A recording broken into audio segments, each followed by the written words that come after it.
Welcome to टैक्यान। आज हम करने जा रहे हैं जे एडवांस 2023 का क्वेश्चन है, रोटेशनल डायनेमिक्स का क्वेश्चन है आपके स्क्रीन के ऊपर। ये क्वेश्चन अगर आप देखेंगे तो क्या लिखा हुआ, thin circular coin of mass 5 gram and radius 4/3 centimetre is initially on a horizontal xy plane. The coin is tossed vertically up in the plus z direction by applying an impulse of root pi by 2 into 10 power minus 2 Newton second at a distance 2/3 centimeter from its center. Full stop. The coin spins about its diameter and moves along the plus z direction. By the time the coin reaches back to its initial position, it completes n rotations.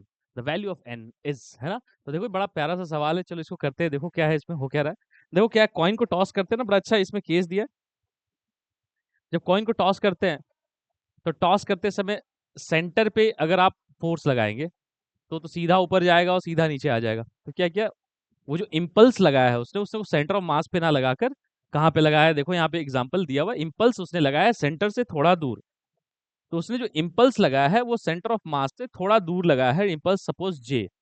अब impulse इसको, ये रहा coin, coin पे ये रहा diameter, यहाँ पे impulse लगाया तो कॉइन क्या होगा, ऐसे ऐसे रोटेट करेगा। तो कॉइन क्या होगी, ये इस एक्सिस के अबाउट रोटेट करेगी, और रोटेट करेगी और इस इम्पल्स के कारण इसके सेंटर ऑफ मास से वेलोसिटी भी आ जाएगा। तो ये डायमीटर के अबाउट रोटेट भी करेगा और इसका सेंटर ऑफ मास की वेलोसिटी भी आ जाएगी। तो ये कैसा जाएगा, समझ रहे हैं? ये जो कॉइन है ऐसी, ये कैसे जाएगी, ऐसे फ्लिप करते हुए ऊपर जाएगी, टॉस करते हुए ऊपर जाएगी, ऊपर जाएगा और ऊपर से वापस लौटेगा, है ना। तो ध्यान से देखो, इसका ओमेगा भी आ जाएगा, वी भी आ जाएगा। बट एक चीज आप ध्यान से देखेंगे तो बात समझ में आएगी कि ये जो वी है और ये ओमेगा है, इन दोनों में कौन सी चीज बदल रही है, कौन सी चीज नहीं बदल रही है।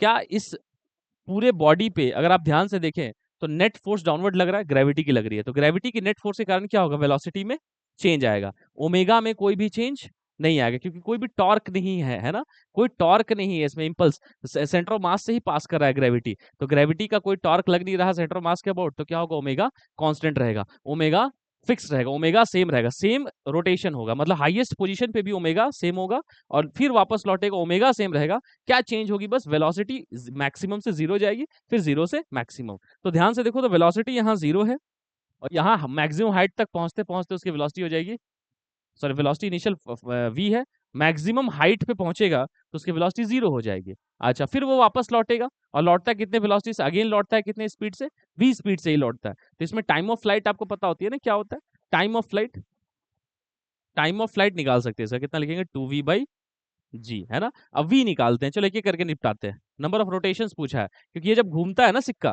तो रोटेट करता है, तो बता रहा है, पूछ रहा है कि जब ये ऊपर गया फिर ये वापस आया तो कितनी बार ये सिक्का रोटेट किया, है ना, नंबर ऑफ रोटेशंस। तो चलो निकालते हैं, टाइम ऑफ फ्लाइट निकालो सिक्के का, कितना है, 2v/g। मुझे वी नहीं पता, वी कैसे निकालेंगे, impulse momentum equation, impulse momentum equation देखो तो कितना इंपल्स लगाया मैंने इसमें, जे, और मोमेंटम क्या होती है, mass into velocity of centre of मास। तो यही इंपल्स ने इसको मोमेंटम दिया, यही है सेंटर मास की वेलोसिटी, वीसी।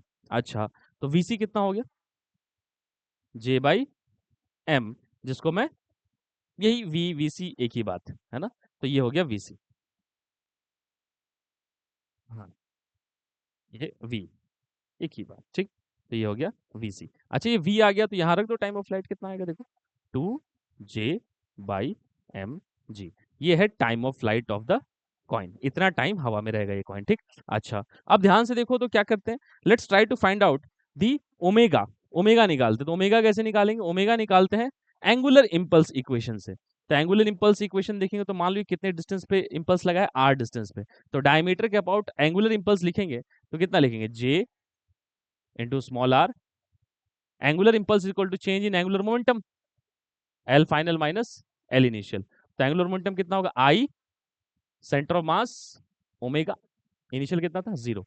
तो कितना है, J R I centre of mass omega. Diameter के अबाउट जब कोई कॉइन घूमेगी तो उसकी मोमेंट ऑफ इनर्शिया कितनी होगी, mr²/4, mr²/4। तो देखो स्मॉल m लिख रहा हूं तो स्मॉल m ही यूज करते हैं, तो कितना लिखूंगा, mr²/4। ये है मोमेंट ऑफ इनर्शिया, ठीक। अच्छा, तो यहां क्या लिखेंगे, m capital r²/4 omega j into are.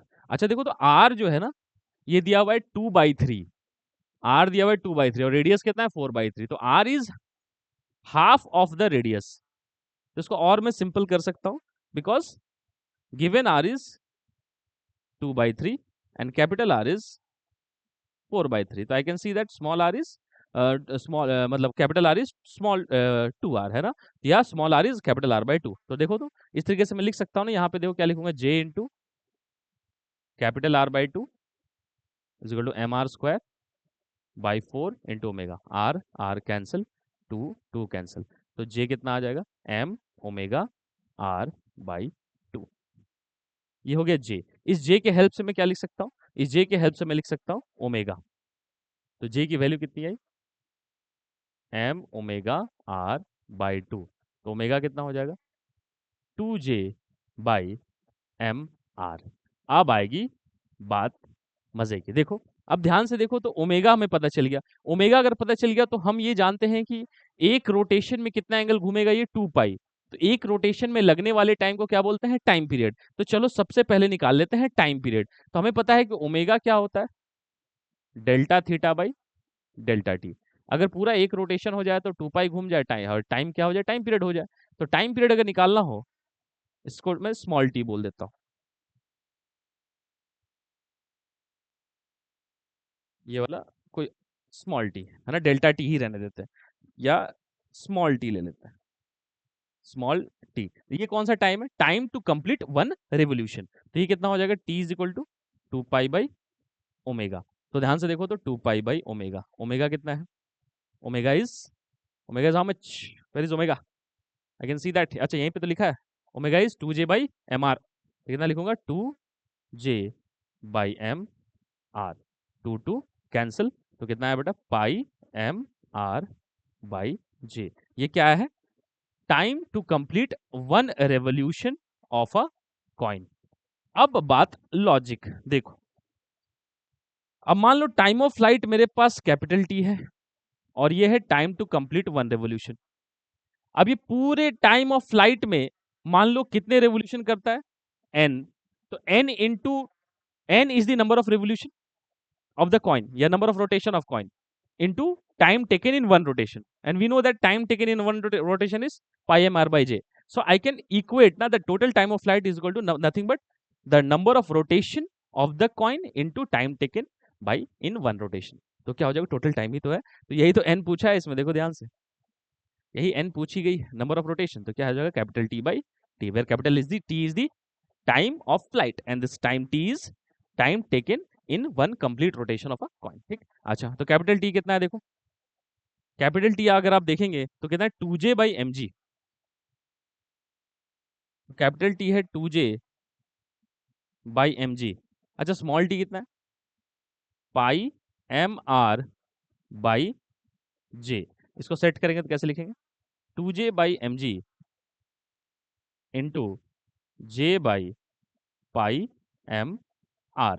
अब इसको सॉल्व करेंगे तो क्या आएगा, देखो ये आएगा n equal to 2j² / πm²2j² / πm², कितना, πm²gr। अच्छा अब यहाँ पे वैल्यू रख दो, j की वैल्यू कितनी दी हुई है, j की वैल्यू अगर आप देखें तो दी हुई है 2 इंटू जे की वैल्यू है √π/2 इंटू 10⁻⁻² का होल स्क्वायर, है ना, डिवाइडेड बाई पाई, नीचे है एक, ये रहा पाई, इंटू मास, मास कितना है 5/1000, 5 ग्राम है ना, तो 5 इंटू 10⁻³ स्क्वायर है, जी की वैल्यू 10 है, और रेडियस की वैल्यू कितनी, 4/3 सेंटीमीटर, मतलब 4/3 इंटू 10⁻⁻²। अगर आप देखेंगे तो वो क्या हो जाएगा, ऊपर वाला हो जाएगा 2 into π/2 into 10⁻⁻4 divided by pi into 25 into 10⁻⁻6 into 10 into 4, 3 ऊपर ले जाओ और इधर कर दो इंटू 10 इंटू 4 इंटू 10⁻⁻²। बस अब यहाँ पे हम लोग सब कर सकते हैं इजीली। देखो क्या आ रहा है, देखो ये पाई और पाई कैंसिल, ये 2 और 2 कैंसिल, और देखो तो 25 4 जा क्या है 100, 25 4 जा 100, तो 100 हो गया ये 10⁻², हाँ 5 स्क्वायर, है ना, ठीक है। तो 5 स्क्वायर। अब देखो तो 10⁻², अब ये 10⁻² और ये 10⁻², तो कितना हो जाएगा? 0 हो जाएगा, ये मतलब 1 हो जाएगा। अब यहाँ कितना बचेगा? देखो इसमें साफ-साफ दिख रहा है मुझे, 3 इंटू 25 इंटू 4 100, 10⁻² और 10⁻², एक दूसरे को क्या कर देगा? कैंसिल कर देगा। तो मुझे दिख रहा है क्या? मुझे आता हुआ नज़र आ रहा है 3 इंटू 10⁻−1 डिवाइडेड बाई 10⁻, ये हो जाएगा 10⁻3 इंटू 10⁻4 है ये, है ना? और नीचे कितना हो जाएगा? 10⁻5। बस आ गया आंसर। तो देखो कितना आ जाएगा? 3 into 10⁻4 plus 5, that is 3 into 10 and that is 30 rotation, है ना? That is 30 rotation. I hope आपको ये बात समझ में आई होगी, ठीक है ना? That's a very great question, ठीक है? चलिए मिलते हैं नेक्स्ट क्वेश्चन नए नए उम्मीद के साथ अगले बार। Till then take care, bye.